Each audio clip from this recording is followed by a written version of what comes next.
Kita masuk dalam segmen Kompas Bisnis. Saudara, Indonesia memasuki era fiskal dan stimulus ekonomi lebih agresif. 2 pekan setelah pecah aksi demonstrasi, pemerintah mengguyur paket program ekonomi 8+4+5. Paket ini terdiri dari 8 program untuk mengakselerasi perekonomian 2025, 4 program untuk tahun 2026, serta 5 program untuk penyerapan tenaga kerja.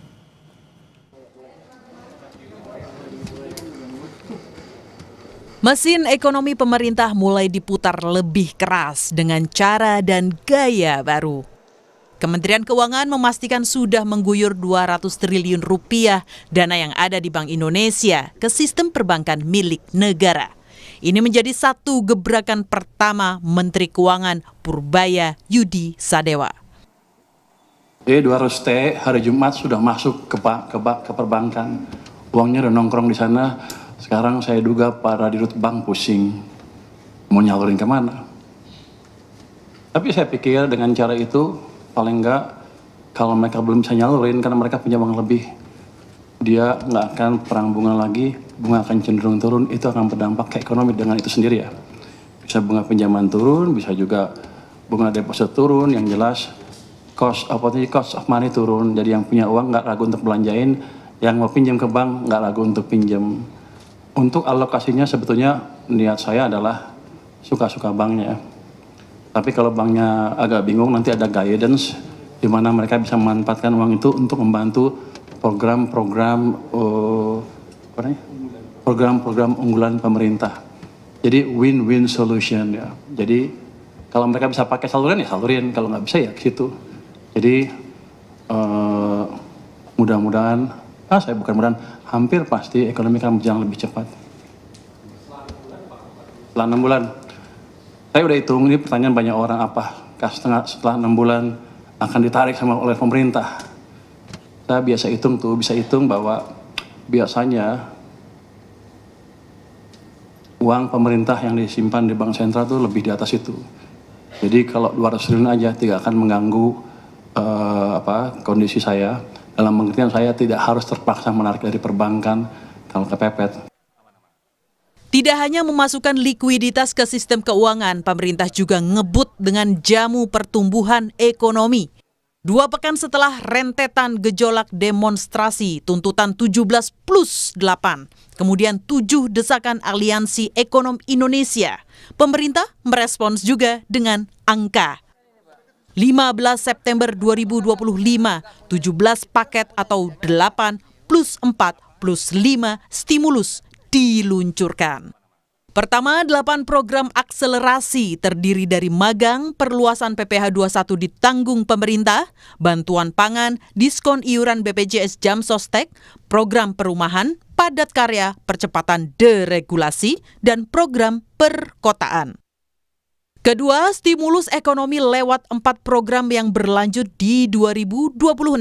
Terdiri perpanjangan PPh final, stimulus pendapatan bagi pekerja pariwisata, stimulus pekerja industri padat karya, dan diskon iuran JKK dan JKM bukan pekerja upah. Ketiga, stimulus ekonomi bagi 5 program andalan penyerapan tenaga kerja. Terdiri dari Koperasi Desa Merah Putih, Kampung Nelayan Merah Putih, revitalisasi tambak Pantura, modernisasi kapal nelayan, dan program perkebunan rakyat. Untuk perluasan ke sektor pariwisata, itu memang kita melihat bahwa sektor pariwisata, terutama Horeca juga sedang mengalami tekanan. Oleh karena itu, yang kemarin kita sudah berikan ke padat karya, kita perluas ke pariwisata. Dan diharapkan 482.000 orang bisa memanfaatkan, dan benefitnya mereka bisa memanfaatkan angka 60.000 sampai 400.000 tambahan ke orang per orang, sehingga kita berharap bahwa ini daya beli bisa terjaga juga. Khusus bagi perbankan yang berperan mendorong stimulus penyerapan tenaga kerja lewat Koperasi Desa Merah Putih, Menkyu Purbaya akan memberikan diskon bunga atas likuiditas yang diberikan. Bunganya itu pada dasarnya ya, ini kan 200 triliun sudah masuk ke sistem. Uang itu bisa dipakai untuk Koperasi Merah Putih kalau sudah siap, dan kami ada instruksi ke perbankan kalau mereka pakai untuk koperasi merah putih, otomatis bunga yang kami charge ke mereka lebih rendah, jadi ke 2% dari sebelumnya sekitar 4% ya. Jadi otomatis seperti itu. Jadi nggak ada lagi cost tambahan bagi Himbara ya. Jadi harusnya sih akan berjalan mulus. Cuma nanti kita gebrak-gebrak biar lebih cepat aja. 10 tahun perjalanan fiskal di bawah kendali Menteri Keuangan Sri Mulyani, kebijakan Indonesia memakai pendekatan prudent dan disiplin. Saat ini ide Menteri Purbaya untuk menerapkan mix ekonomi yang memacu peran sektor swasta dan pemerintah adalah warna baru, cara baru. Yang perlu dibuktikan pemerintah adalah stimulus ini benar-benar menetes sampai akar rumput dan tidak mengorbankan stabilitas.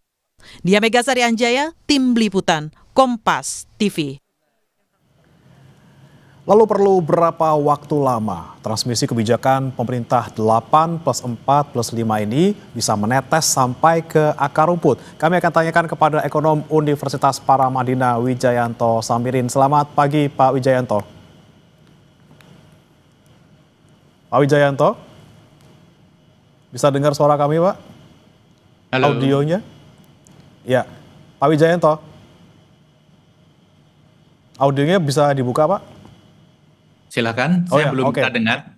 Baik, Pak Wijayanto. Ini kita lihat kemarin sudah diumumkan 17 stimulus ekonomi, formulasinya 8+4+5. Ini kalau kita perhatikan beberapa waktu lalu juga ada tuntutan 17+8 dan juga ada 7 desakan Aliansi Ekonom Indonesia. Apakah ini sudah mampu menjawab Pak stimulus yang diumumkan oleh pemerintah kemarin? Ini menarik ya, cara pemerintah menyusun stimulus ekonomi. Jadi seolah-olah ingin merefleksikan desakan dari masyarakat dan desakan dari para ekonom. Jadi dengan kode-kode angka tertentu, ini menarik. Tentang isinya, apakah sudah menjawab? Tentu saja tidak bisa semuanya menjawab. Karena desakan ekonom, kemudian tuntutan masyarakat yang 17+8, itu kan sesuatu yang besar dan di luar bidang ekonomi.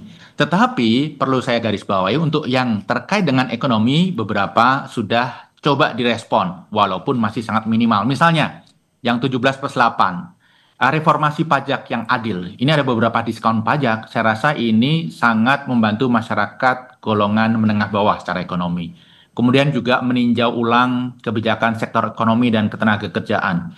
Ada beberapa program yang memang spesifik diadres untuk mendongkrak penyerapan tenaga kerja. Memang betul, ini sifatnya temporer dan minimal, pasti tidak mencukupi. Lalu bagaimana dengan desakan ekonom? Ada 3 hal paling tidak, Mas Bremana, yang mengadres tuntutan itu. Yang pertama tentang memperbaiki misalokasi anggaran. Di sini kelihatan sekali ada beberapa anggaran yang dialokasikan untuk menyasar, mengurangi ketimpangan, mendorong penciptaan lapangan kerja, dan lain sebagainya. Kemudian tentang prioritas kebijakan yang kurangi ketimpangan, ada juga di situ. Kemudian yang juga tercover adalah deregulasi kebijakan. Tapi kembali Mas Brahmana, ini masih sangat minimal sifatnya, belum bisa dikatakan bahwa ini menjawab, tetapi ini merupakan gesture yang positif dari pemerintah, bahwa pemerintah mendengar. Kita berharap ke depan akan ada program-program yang lebih masif lagi, dan kita juga berharap ada revisi APBN, karena kita dengar pemerintah sekarang sedang membahas itu. Semoga tuntutan-tuntutan itu direfleksikan dalam alokasi APBN. Belum semuanya menjawab, tapi paling tidak kita lihat ada niat baik di sana, udah ada arahnya gitu ya Pak Wijayanto. Tapi kalau kita lihat fiskal Indonesia selama 10 tahun dikawal oleh Bu Sri Mulyani, ini sepertinya tuh memberikan kepastian prudent dan juga disiplin. Nah kalau versi Purbaya ini sepertinya lebih agresif ya Pak ya. Kemudian apa plus minus kebijakan dari Pak Purbaya ini? Kebijakan dari Bu Sri Mulyani, memang Bu Sri Mulyani ingin untuk menjaga kehati-hatian, prudence, financial prudence gitu ya, fiscal prudence. Tetapi memang sebagai Menteri Keuangan beliau mempunyai banyak keterbatasan, sehingga walaupun sudah berusaha keras, tapi tetap saja banyak yang lolos, sehingga hutangnya melejit. Nah, dari sisi hutang yang melejit ini tidak bisa dikatakan sebagai sesuatu yang prudence, tapi dengan berbagai situasi yang rumit, ini adalah sesuatu yang optimal. Nah, kalau Pak Purbaya, saya melihat Pak Purbaya ingin melakukan satu gebrakan, satu perubahan, sesuatu yang berbeda dengan pendahulunya. Jadi dia ingin menggelontor likuiditas di pasar melalui perbankan. Sebenarnya ide ini sudah muncul sejak zaman Jokowi Jilid 1, tetapi memang waktu itu tidak mendapatkan cukup dukungan. Nah, sekarang momentumnya muncul ketika Pak Purbaya sendiri menjadi Menteri Keuangan. Apakah ini bisa dikatakan lebih pro-growth? Saya rasa belum tentu begitu, karena kita harus melihat gambar besarnya. Karena ada begitu banyak program yang digelontorkan pemerintah yang alokasi anggarannya besar, yang sebenarnya sangat mendorong pemerataan. Dan dari sisi fiskal memang agak mengkhawatirkan karena spending besar-besar tersebut. Lalu 200 triliun yang digelontorkan ini apakah akan menjelma menjadi growth? Rencananya begitu. Tetapi faktanya belum tentu. Karena permasalahan kita kan permasalahan demand saat ini. Likuiditas perbankan kita sebenarnya tidak menghadapi permasalahan. Permasalahannya justru di demand, di mana sektor usaha termasuk UMKM itu tidak melakukan ekspansi karena merasa situasi ekonomi belum kondusif. Jadi arahnya akan growth, tetapi realitanya apakah growth atau tidak belum bisa dijawab hingga detik ini. Yang dikhawatirkan justru growth tidak terjadi, tetapi prudensial fiskal itu sedikit kendor. Oke, tapi kalau kita lihat secara keseluruhan dari 17 stimulus yang 8 plus 4 plus 5 ini secara garis besar gitu Pak, apakah memang ini lebih ke arah growth dibandingkan stability dan bagaimana kemudian bisa mencapai keseimbangan antara keduanya? Tadi Anda sampaikan ini growth-nya bisa jadi tidak terlalu, terus stability-nya juga bisa kendor. Seperti apa menjaga kestabilan, keseimbangan antara keduanya? Ya, kalau dari paket yang baru saja diumumkan, ini kan nilainya hanya 16 triliun. Jadi sangat minimal untuk berbicara masalah growth, sangat minimal untuk berbicara masalah stability. Tetapi memang komponennya menggambarkan beberapa faktor tersebut. Yang menarik adalah sebenarnya yang 4 plus 5, terutama yang plus 5. Karena ini betul-betul ingin menyasar kelompok-kelompok yang selama ini tertinggal secara ekonomi.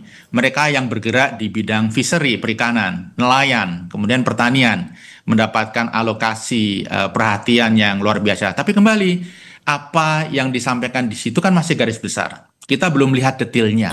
Detailnya nanti baru terefleksi dalam revisi APBN.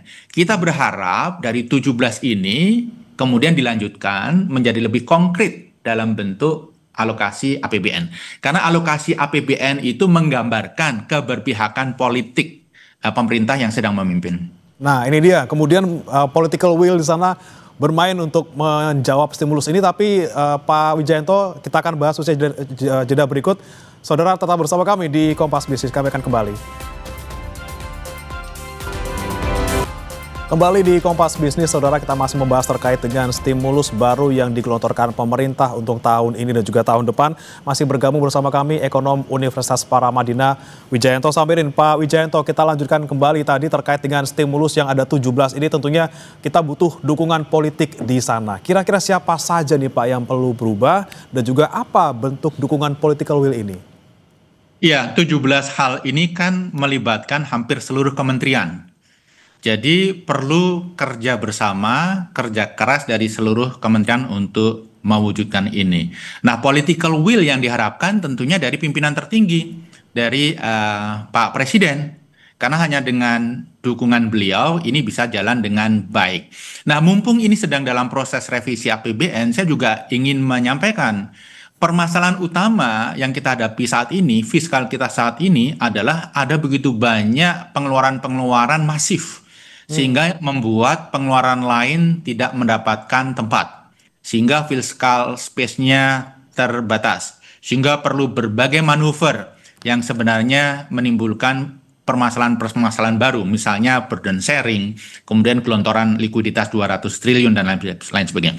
Kalau ada political will yang kuat dari Presiden, misalnya beliau berkenan agar MBG ditunda pelaksanaannya sehingga growth-nya lebih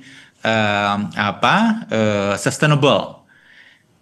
Kemudian 80.000 koperasi merah putih, 3 juta rumah untuk rakyat. Kalau itu bisa rekalibrasi ukurannya, maka sebenarnya kita tidak mempunyai masalah fiskal yang signifikan, dan sebenarnya itu bisa dialokasikan untuk hal-hal yang sangat penting. Yang sekarang ini Menteri Keuangan dan Menteri Ekonomi berusaha keras untuk mencari fiscal space dengan beberapa langkah kreatif yang belum tentu ini aman di masa mendatang. Jadi political will paling ultimate adalah dari Presiden Prabowo. Kalau beliau berkenan mengizinkan rekalibrasi 3 program utamanya tersebut. Kita harus pahami bahwa Pak Prabowo itu akan memimpin 5 tahun ke depan, bahkan 10 tahun.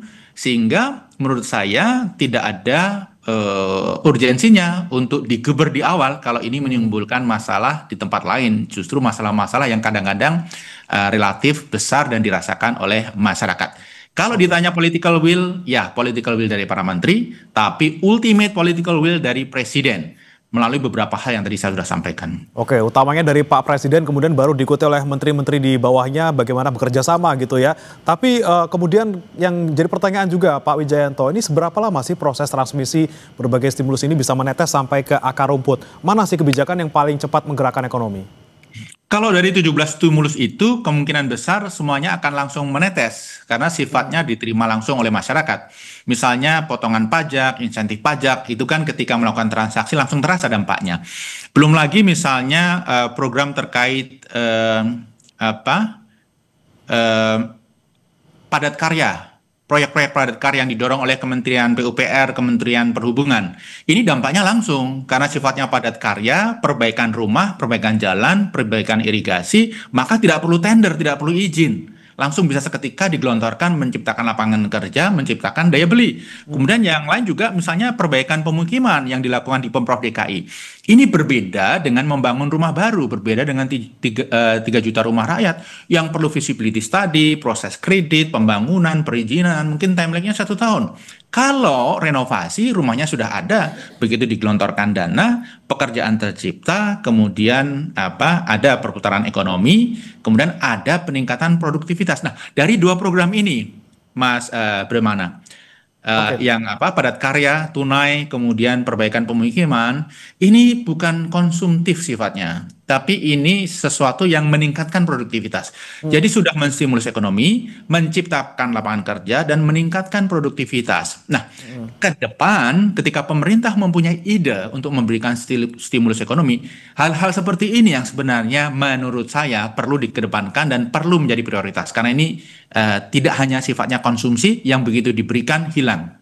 Oke, efek instan tapi tidak hanya untuk konsumtif tapi juga untuk produktivitas gitu ya Pak ya. Iya. Terakhir Pak Wijayanto, ini kan kalau pemerintah memberikan stimulus, ini artinya pemerintah menyadari ada yang tidak bergerak di sana. Kalau menurut Anda Pak Wijayanto, di angka berapa kira-kira proyeksi pertumbuhan kuartal 3 ini? Ya, sebenarnya angka pertumbuhan kuartal kedua kemarin kan juga dipertanyakan banyak pihak gitu ya. Angka 5,12 itu justified atau enggak. Setelah kita lihat perhitungannya, memang ini sedikit lebih tinggi dari seharusnya gitu ya. Ada beberapa metodologi yang menurut saya kurang proper. Nah, sebenarnya kuartal kedua itu kurang dari 5 menurut saya. Kuartal ketiga ini year on year menurut saya juga akan kurang dari 5. Whole year kira-kira juga mendekati 5 tapi masih di bawah 5 kalau mengukurnya benar. Berarti kalau target 5,2 agak kurang bisa nih Pak kira-kira dicapai ya kalau kemarin ya, Pak dengan pengukuran yang benar angka itu agak sulit untuk dicapai. Tetapi yang paling penting kan begini, jangan terlalu dalam situasi seperti ini jangan terlalu fokus pada angka pertumbuhan, tetapi pada kualitas pertumbuhan yang bisa menjadi basis bagi pertumbuhan di tahun-tahun mendatang. Kembali, karena kita berpikir pemerintah ini tidak hanya 1 tahun, tapi pemerintah ini 5 tahun bahkan 10 tahun. Okay. Pertumbuhan ekonomi yang lebih berkualitas ini lebih penting untuk bisa dicapai. Semoga juga stimulus ini tidak membebani fiskal kita ke depannya. Lagi-lagi political will dari Pak Prabowo bisa mengkalibrasi lagi gitu ya Pak beberapa kebijakan yang membutuhkan pengeluaran besar dari pemerintah. Terima kasih Pak Wijayanto Samirin, ekonom Universitas Paramadina sudah bergabung bersama kami di Kompas Bisnis. Selamat pagi Pak. Pagi, makasih.